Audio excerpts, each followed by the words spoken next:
औज़ुबिल्लाहिमिनश्शैतानिर्रजीम बिस्मिल्लाहिर्रहमानिर्रहीम। मैं हूं राना शकील रहमान, FVN पर खुश आमदीद। मेरा प्रोग्राम ये नाजरीन नौजवानों के लिए है और नौजवानों के लिए एक बहुत खूबसूरत नसीहत है। ज़रा गौर से सुनिएगा कि झारखंड हिंदुस्तान का गरीब तरीन सूबा है। अक़वाम मुत्तहिदा के मुताबिक 42% अफराद गुर्बत की लकीर से नीचे ज़िंदगी गुजारने पर मजबूर हैं। तालीम, रोजगार, तिबी सहूलियात और दीगर मामलात हद दर्जा ना होने के बराबर हैं। झारखंड मजमूई तौर पर हद दर्जा पसमानदा और गुर्बत ज़दा रियासत है। झारखंड के एक इंतहाई पसमानदा इलाके में आयशा देवी नाम की एक अधेड़ उम्र औरत रहती है। इसका पेशा मजदूरी है। कभी कहीं कोई कुआं खोद रहा हो तो औजार लेकर जमीन की खुदाई शुरू कर देती है। कभी कभी किसी जिम्मेदार को फसल काटने के लिए अफरादी कुव्वत की जरूरत हो तो वहां काम शुरू कर देती है। मुकम्मल अनपढ़ है, इसे मजदूरी मजबूरन करना पड़ती है, इसलिए कि इसका खामद नशा करता है, सारा सारा दिन घर में पड़ा रहता है। इस कदर गैर जिम्मेदार शोहर की मौजूदगी में आयशा देवी अगर मजदूरी नहीं करेगी तो और क्या करेगी। साथ ही साथ एक और कुदरत की किस्मत देखिए कि उसके यहाँ कोई बेटा नहीं है, 5 बेटियां हैं। बड़े सगीर में अगर लड़का ना हो तो औरत को कसूरवार बल्कि मुजरम जाना जाता है। लिहाजा इस लिहाज से आयशा देवी एक मुजरमा है। बड़ी 3 बेटियों की जैसे तैसे करके शादियां हो चुकी हैं। अब आयशा के घर में सिर्फ 2 बेटियां मौजूद हैं। इनमें एक अनीता कुमारी बड़ी है और विंता कुमारी सबसे छोटी है। इंता कुमारी इस वक्त 15-16 साल की है। वो बचपन में से ही इंतहाई मुखलिफ थी। घर में खाना सिर्फ एक वक्त बनता है और सिर्फ एक तरह का। इसे मकामी तौर पर मंद बात कहा जाता है।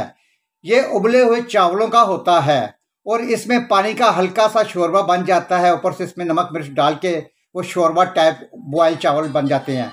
क्या आप यकीन करेंगे कि आयशा कुमारी और इसके बच्चों ने पूरी जिंदगी सिर्फ और सिर्फ यही उबले चावल खाए हैं। आज से 7 साल पहले इंता कुमारी बेटी को फुटबॉल खेलने का जुनून हो गया। उम्र उस वक्त सिर्फ 9 वर्ष की थी। बच्ची ने किसी तरीके से फुटबॉल हासिल कर लिया। मकामी स्कूल में पीरियड खत्म होने के बाद फुटबॉल खेलना शुरू कर देती थी। एक बनियान और निक्कर पहनकर नंगे पांव घंटों फुटबॉल खेलती रहती थी। गांव वाले हैरान थे कि एक नंग थड़ंग बच्ची ये क्या कर रही है। तमाम गांव वाले इसका मजाक उड़ाते थे। कई लोग तो ग्राउंड में शीशे की किरचियां बखेर देते थे ताकि वो खेलते हुए जख्मी हो जाए। मगर इंता कुमारी का फुटबॉल खेलने का जुनून बढ़ता चला गया। थोड़ा अरसा गुजरने से पहले फुटबॉल के आलमी अदारे फीफा ने जमशेदपुर में अंडर 17 बच्चियों की ट्रेनिंग कैंप लगाने का इरादा किया। इनके कोच अब हर तरफ इन लड़कियों को तलाश कर रहे थे जो अच्छा फुटबॉल खेलती हों और मेहनत करके इन्हें फीफा के आलमी फेस्टिवल तक रसाई दी जा सके। इंता कुमारी को इस कैंप का कुछ भी नहीं पता था। इसकी वालदा चाहती थी कि बस अब इसकी शादी हो जाए। फीफा के किसी मकामी अहलकार को इत्तेफाक से इंता कुमारी के फुटबॉल खेलने का जुनून का इल्म हो गया। किसी को बताए बगैर इंता कुमारी के गांव चला गया। जब ग्राउंड में इस बच्ची को खेलते हुए देखा तो हैरान रह गया। फौरी तौर पर अपने अदारे को इतला दी। फीफा का मकामी सरबराह इंता कुमारी के गांव पहुंच गया। वालदा से इंता कुमारी को जमशेदपुर में बैनुल अक़वामी सतह के कैंप में शमूलियत की दरख्वास्त की और फीफा के मकामी सरबराह को इंता कुमारी के गांव पहुंचने का कहा। आयशा देवी भी वालदा जो थी हैरान रह गई। खुद इंता कुमारी को यकीन नहीं आ रहा था, मगर जब इन्हें पूरी सूरत हाल बताई गई तो इत्मीनान हो गया। इंता कुमारी अब जमशेदपुर के फुटबॉल कैंप में प्रैक्टिस कर रही है। आनंद प्रसाद शर्मा जो कि इस कैंप के हेड कोच है, इसके मुताबिक इंता फुटबॉल के मैदान में हद दर्जा कामयाब हो सकती है। इंता अब जिंदगी में पहली बार अच्छी ग़िज़ा खा रही है। फुटबॉल खेलने के लिए कंपनियों ने बेहतरीन जूते और फुटबॉल भी अतिया किए हैं। इसकी कहानी सुनकर बहुत सी कंपनियां इसे अपना ब्रांड एम्बेसडर कर रखना चाहती हैं। इंता हर पर किस्मत मेहरबान हो चुकी है। वालदा टीवी इंटरव्यू देते हुए रोना शुरू कर देती है। इसलिए कि ऐसा यकीन नहीं हो पाता कि बेटी खेल के जरिए पूरी दुनिया में अपना बेहतरीन नाम कमाएगी। गांव वाले फख्र से लोगों को बताते हैं कि इंता कुमारी हमारी बेटी है। ग्राउंड में शीशा फेंक कर जो नीता के पांव जख्मी करने वाले लोग अब इसकी तारीफों के पुल बांध रहे हैं। अगर इंता कुमारी ट्रेनिंग कैंप से निकलकर फीफा के तहत मैच खेलना शुरू कर देती है तो 4 बरस में वो अरबपति हो जाएगी। इस हकीकत को सुनाने का एक मकसद है। इंता कुमारी ने बगैर किसी वसाइल के कामयाबी की सीढ़ी पर पहला कदम रखा। बिल्कुल इसी तरह हम भी हर इंसान शदीद मेहनत करके अपनी मंजिल को हासिल कर सकते हैं।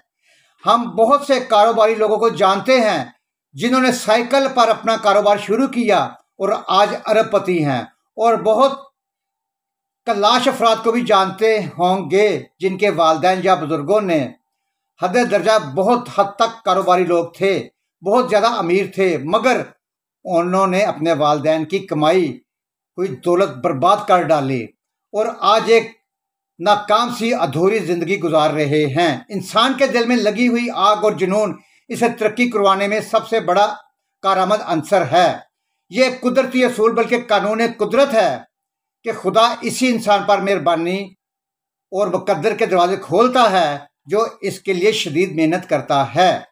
हाँ, विरासत में आपको दौलत और शायद इज्जत बहुत थोड़े अरसे के लिए मिल तो सकती है, मगर 99% लोग इस विरासत के सहारे बहुत ज्यादा अरसा मेहनत किए बगैर अच्छी जिंदगी नहीं गुजार सकते। जरा सोचिए, पाकिस्तान बनते वक्त मुल्क के अमीर तरीन सिर्फ और सिर्फ 10 फरिश्त आदमियों की तरतीब दें, इनकी आज आल औलाद का खोज लगाएं, हैरान रह जाएंगे, उनका नामो निशान तक मिट चुका है।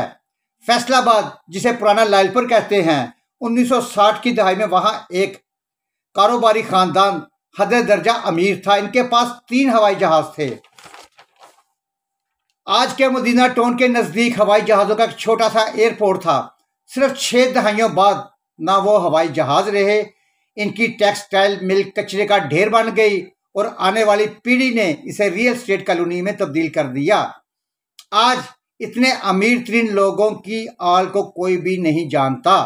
जिसने भी अपने वक्त में किसी भी शोबा में हिम्मत की, कुदरत ने इसे खूब नवाजा, और जो हिम्मत हार गया, सुस्ती काहिल का मारा हुआ शख्स कभी कामयाब नहीं होता।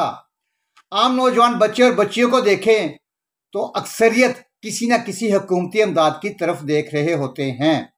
गुमान है कि कोई ना कोई सियासी या गैर सियासी निजात हिंद आएगा और इनका मुकद्दर संवर जाएगा। कोई हुकूमत हो, आपको रोजगार प्लेट में रखकर पेश नहीं करते। अगर इंता कुमारी सिर्फ उबले हुए चावल खा कर दुनिया की सबसे ताकतवर खेल यानी फुटबॉल में आगे बढ़ सकती है, तो आपको किसने रोका? खुद आगे बढ़िए। कुदरत के अटल कवानीन आपकी मेहनत को कभी जाया नहीं होने देंगे। ये नाज़रीन हकीकत है। एक दफ़ा मेहनत करके, कोशिश करके मेहनत कीजिए, अल्लाह सुब्हान तआला इसका ज़रूर फल देता है। इस प्रोग्राम के साथ इजाज़त दीजिए। अल्लाह हाफ़िज़।